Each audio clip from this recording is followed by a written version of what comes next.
Very good afternoon to one and all. Myself, Sunil Kumar, Assistant Professor in Mechanical Engineering Department. Today, I am giving my online lecture in column and struts. It's a very, very important topic, column and struts. You all are know every high-rise building, bridges, metro construction, you all are seeing the pillars. So many pillars. If height is long, then it's column. If height is less, then it is called the studs. But in this lecture, I am discussing different types of column, application of the column, how buckling force is acting, how the contribution of Euler in this particular area, in the different category of the columns, application of the column. So a short column of uniform section area subjected to an axial load P, the stress intensity P included on the section of the column is obviously is equal to P by A. P by A means let the load on the member gradually increase, then till under the member falls with the crushing. So let P E be the crushing load, let FC. If a very short column will fail at the above load by crushing, by dividing the crushing load by a suitable factor of safety, and safe load for the member can be computed. But the compression member which we come across do not fail entirely by the crushing. These members are considerably long in the compression with their lateral dimensions. And these members start bending, that is buckling. When the axial load reaches a certain critical value, once a member shows sign of buckling, it will lead to the failure of the member. This load at which the member just buckle is called the buckling load or critical load or creeping load. There is so many names. Once I'm again repeating, failure of the member is called buckling load. Buckling means if we are fixing any column, we are applied any compressive load. So this load, due to this load, the column is deviated from the axis either left side or right side. This is known as the buckling. And our critical load or creeping load. The buckling load is less than the creeping load. The value of the buckling load is low for the long member and relative high for the short column. The value of the buckling load for a given member depends upon the length of the member and the least lateral dimensions when an axial load is applied just. So in this, all the columns always applied the compressive loads. Compressive load means the column, if come to the again to the column and struts, if a long column fixed at both ends, it's subjected to an axial compressive load, compressive stress will be provided if the compressive load is gradually increased. Slowly, we can increase it, slowly, gradually increase. A stage will reach when the column starts bending. This process is known as again buckling. And also the important factor in further PPT, I am discussing about slenderness ratio, how to calculate the equivalent length, what is the application of the columns. So come to the next slide.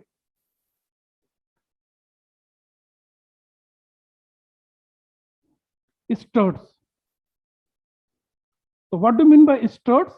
Struts means it is fail due to excessive compressive load, that is called the struts. If the size will reduce the column, means we are talking about a small length of the column. If we apply the small length of column, load will be same in the form of the compressive load, then the the strut is crushed just like uh, into pieces in the load of the axially compressive load. So axially compressive load, when we are applied, it is failed due to the excessive compressive load that is called the struts. Failure due to excessive compression is called the crushing. Bending under load is called the buckling. Failure due to excessive, we can say the crushing. If you're talking about the bending under the axial load is called the buckling. So struts may vertical, horizontal, or inclined, or any shape, any position we can use in the form of the struts. The cross-sectional dimension of strut are small. Already I am saying that the size of the column is very small. Then come to the next point. Next is that is the column. Means when struts is vertically, it is known as the column. If the increase the length of the strut, then it is called the column. If we reduce the length of the column, then it is called the crust. But one thing is the common, both the cases, struts and the column, is the load is always applied the compressive load. So when we are applied the compressive load in the column is deviated from its vertical axis, either left side or right side, whatever, it depends upon the application of the load, but it is compulsory, it is deviated. This phenomena is known as the buckling of the column. So every long column always buckle from the axis. So if we increase the height, so we increase the thickness and dimension of the column always. Even the points are applied on the load at the top position of the column, it is a very, very important portion. You all are know that, you all are seen in your life, every railway bridges, every metro pillar, the upper side of the portion is directly not to contact to the column. Even they are pointed loaded in particular points in even a center of the column. If do not work this types of activity, the column will be fail in any sides. The column will crush from any particular position, top position. But when we are applied the load at the top position, always to the compressive load. These compressive loads is buckled to the from the axis of the column. So on the behalf of application of the column, there is so many types of column: short column, long column, medium columns. So these, when deflection is occurring applied to the load, it is called the lateral bending under axial load buckling, yeah, or elastic instability. It is also known as elastic instability. Instability means due to deviation of the column from left side, right side, this is called the elastic instability.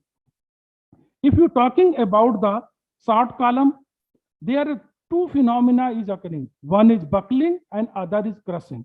It's a very, very important thing in the short column. Short column, I'm again repeating, when we are use the short column, there is a two types of the deformation. One is buckling, second is the crushing. But when we are talking about the long column, there is only one property is occurring due to the buckling. So I'm giving the explanation by one example. If we consider a concave surface, concave matlab just like this as a portion, concave surface, and put a stone. If you disturb the stone position, either left side or right side, then the movement of the stone or particles freely to the concave surface, after some time it gains the stable equilibrium. But just in the surface of convex surface, if put on the one portion of the surface, if slightly disturb the position, then it will be not regain its original position or move to the from the that particular point. That is the unstable equilibrium. Concave surface is always give the stable equilibrium. Convex surface is give the unstable equilibrium. So under the axial compressive load at the time of the column deflection is considerable for a small condition. If buckling is very small, then it may be considerable. But buckling is very high, then it is a dangerous for where which is used, because applied compressive load is always a dangerous thing for the failure. Long column, it means the buckling. Short column, it means buckling and crushing, both the phenomena is occurring. So always when we are using the columns, so there is a failure, always failure chances in the terms of buckling or in terms of crushing, in terms of deviation. So I'm showing the picture of the struts and column. This is the struts and this side of the column. If size is small, then it is say as the struts. Struts may be inclined, horizontal, at any conditions used. But column are always used in the vertical position, because in both cases, struts and column, the load always apply in the compressive nature. It is very, very essential part that struts and column always apply the load in the compressive form. Compressive force is decide the buckling and crushing. So at the time of struts, they are buckling and crushing both on the nature, but in the terms of column is always in the buckling. Then come to the next topic, radius of gyration. So before discussing the radius of gyration, it is an important part that first discuss the types of the column. So on the application where we use the column, it is a categorized under 4 conditions. Now first condition is both ends hinged. I am showing the picture a few slides, after few slides, both ends are hinged. Second category is one end free and other end fixed. One end free and other end fixed. And the third category is both end fixed. And the fourth category is one end hinged and other end is fixed. Then it is a very important role play the column which category we can use, because at the application area there is some certain restriction, certain application. Suppose we are using the column is plain area, but again we are using the column in hilly area, so height is very, very long. If you are using in plain area, so height is less as compare, you can see. But some cases column height is small, column height is long. It depends where we are used. So after apply the load, there is a compressive load, and the actual of the beam, there is a change in its original length, which is known as equivalent length. Actual length is L and equivalent length is LE. So every cases there is a possibility that due to deflection, due to buckling of the column, equivalent length is changed. Now first case is if both end is hinged. In this particular case, equivalent length is equal to the original length. But if you're talking the second condition means one end free and other end fixed.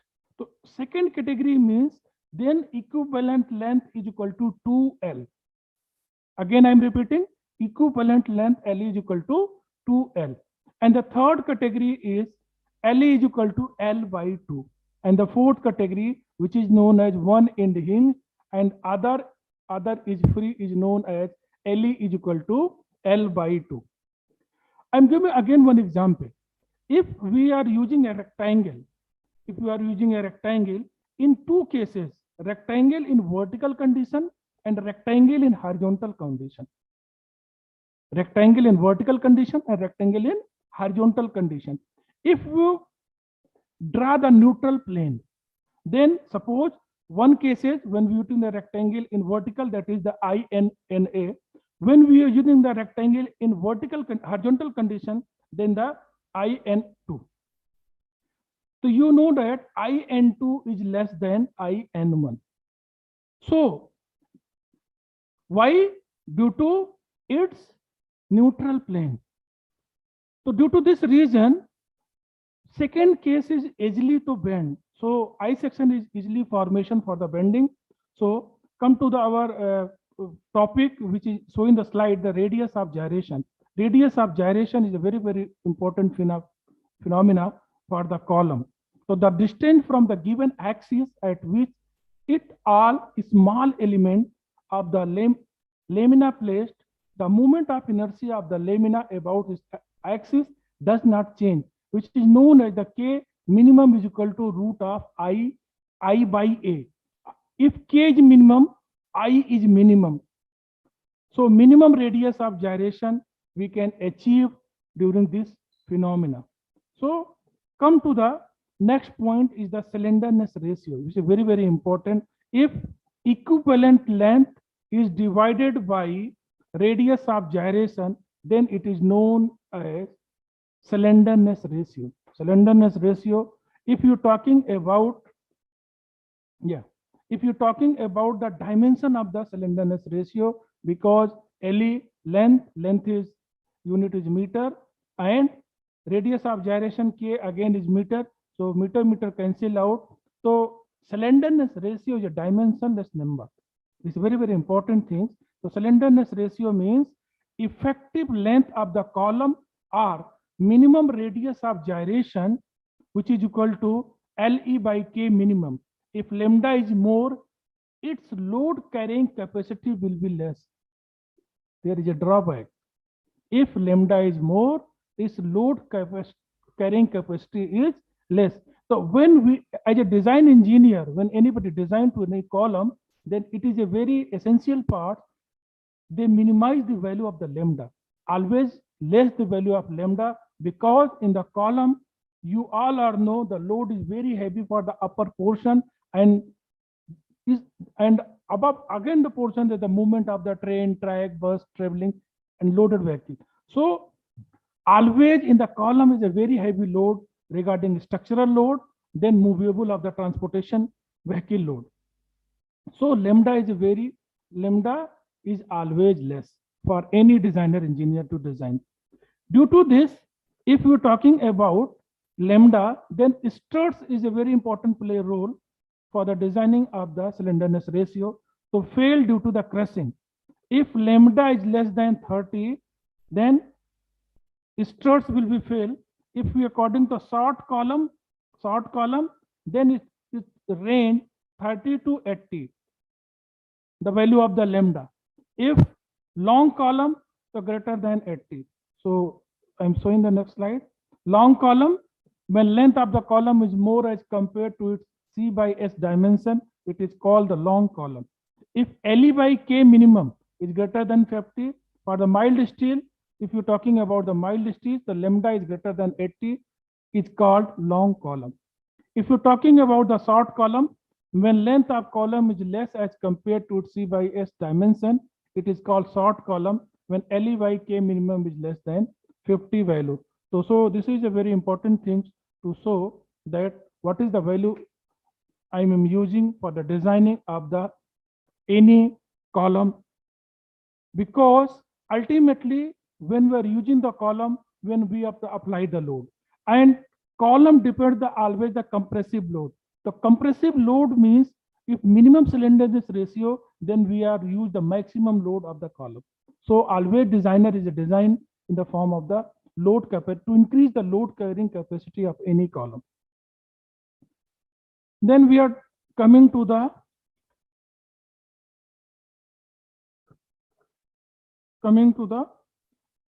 long column, short column. Then come to the one picture in Euler theory of column. When PCR critical, then pi square EI minimum divided by LE square. So PR, if P is greater than PCR, which is known as unstable situation, and P is equal to PCR, which is equal to neutral condition always we can use. Then come to the crushing load point.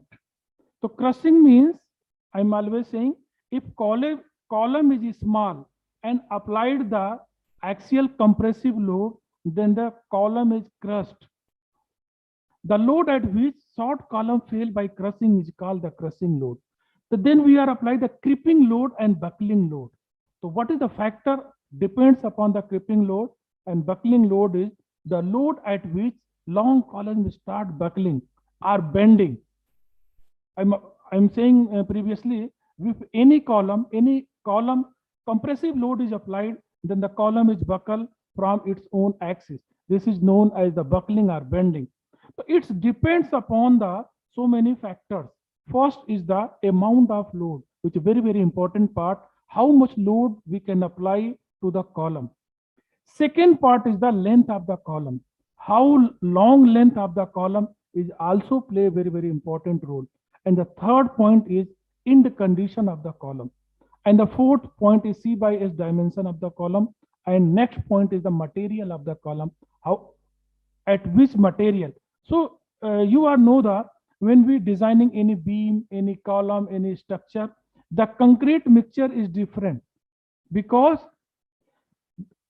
we need the high strength of the column beam. So material of the column is not common type in all the construction cases. When we're designing beam, column, structure, there is some special type of the material or combination of the material.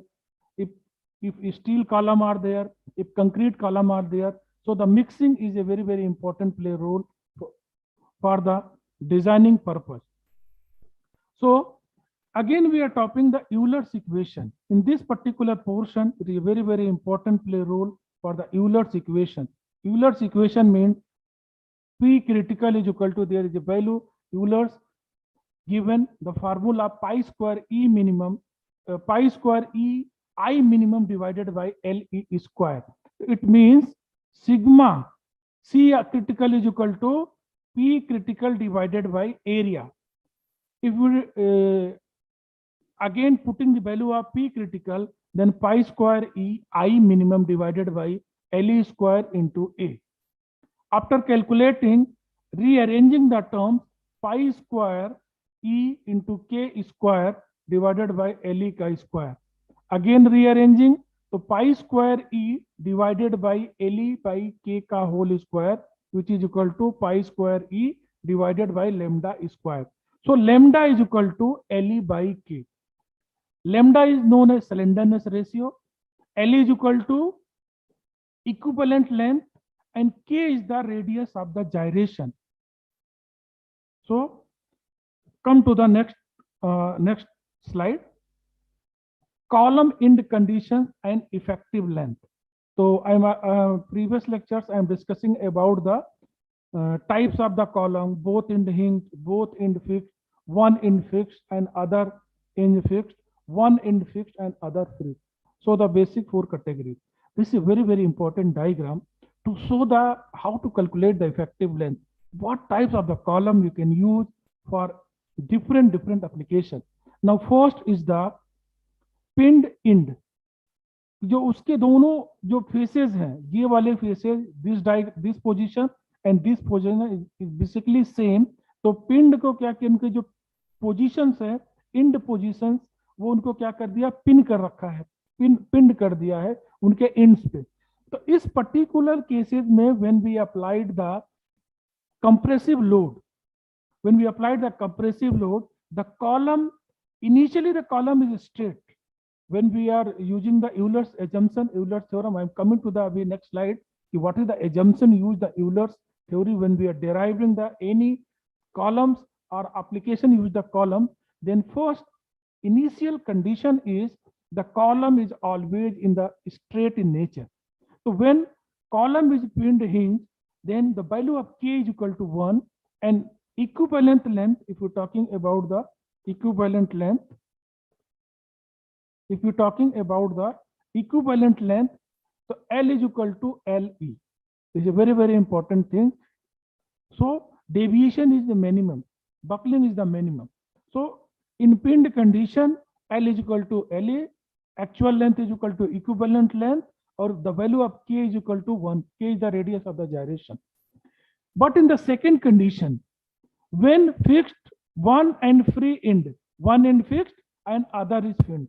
So there is a one possibility, one position is the fixed, other is not fixed. So we cannot confine the value. So in this particular case, we can use one is the mirror image. When we deriving this fixed one end frame, there is a huge mirror image. So this position is a mirror image. So same length, when we any object is using the mirror here, the length will be same. So L, so this L, this particular L, and below with this L, so equivalent length is equal to 2L. Very important rule. Now come to the third category, which is very important. Third category is the fixed end. When we are talking about the fixed end, again we can using the compressive load, both end are fixed. So in particular case, the length, equivalent length and equivalent length, the ratio is 1/2 or 0.5. So equivalent length is equal to LE is equal to 0.5 L. And the fourth category, if you're discussing about the fourth type of the column, one is pinned and other is fixed. So in this particular conditions, LE is equal to 0.7. Matlab means L by under root 2. So pinned and fixed में K is equal to 0.7 value. So Euler's formula. Come to the Euler's formula. I'm discussing about the Euler creeping load. Euler's the analysis of all the research area to the Euler's equation. The contribution of Euler is very high, very in the field of the column. So Euler's creeping load P is equal to pi square EI divided by LE chi square, where E is equal to is the modulus of elasticity, which is known as megapascal, and L is the moment of inertia or second moment of area, which is mm की power 4. So LE is equal to LE is effective length.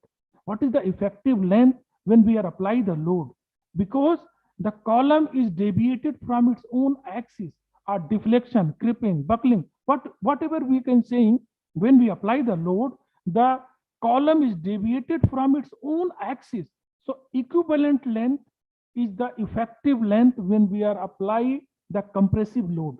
So also known as critical buckling load. This is a very important thing. Come to the next slide. So Euler formula for deriving, if we're deriving the results. So come to the derivation before we come to the some assumption point. What is the assumption behind to derive the Euler's formula? Now the first assumption is the column is perfectly straight. Before deriving the relation, there is an assumption in Euler theorem. The first assumption is the column is perfectly straight before the loads are applied. This is a very important thing. Okay? When we are applied the load, the column is straight in the nature. Now second point is loads are applied at the end of the column without eccentricity, that is the line of action of the applied forces coincide with the longitudinal axis of the prismatic column that passes through the centroid of all cross section of the member. So very important things. Now third assumption is the column section is uniform. Uniform means the throughout the diameter of the column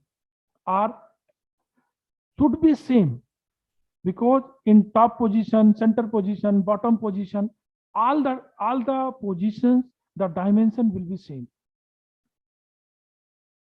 The column material is perfectly elastic, homogeneous, and isotropic, and obey Hooke's law. This is a very important thing. I'm again repeating, the column material is perfectly elastic, homogeneous, and isotropic, and obey the Hooke's law. The length of the column is very large compared to its lateral dimension. Again, The weight of the column is ignored in the analysis.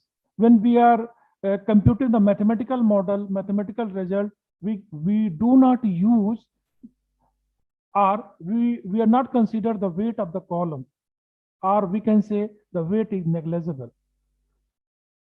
The column will fail by buckling alone. So these are the basic conditions when we are deriving the column. So I'm coming to the application portions. There is a derivation, how can derive the relation. So ideal column with hinge support, so is a mathematical model. So assumption, I am discussing just the load is truly, the material is elastic, column is long. Limitation of Euler's formula. So limitation of Euler's formula is a very important part, because the critical portion is pi square EI divided by LE square. I is equal to AK square. So PCR by A is equal to pi square E LE by K ka whole square, where sigma CR is the creeping stress or critical stress or stress in the failure. So these are the analysis, and the limiting value of the crushing stress. In the crushing stress, the corresponding slenderness ratio may be found by the relation. Then Rankine formula is coming.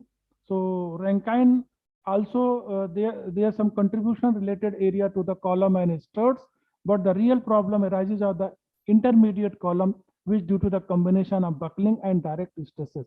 So one buckling and combined stresses, what is the effect? That is called the Rankine formula, Gordon formula, eccentricity formula. So many formula are derived to come to the picture for the application of the column. So these are the numerical portion which is used. So thank you to all of you for listening.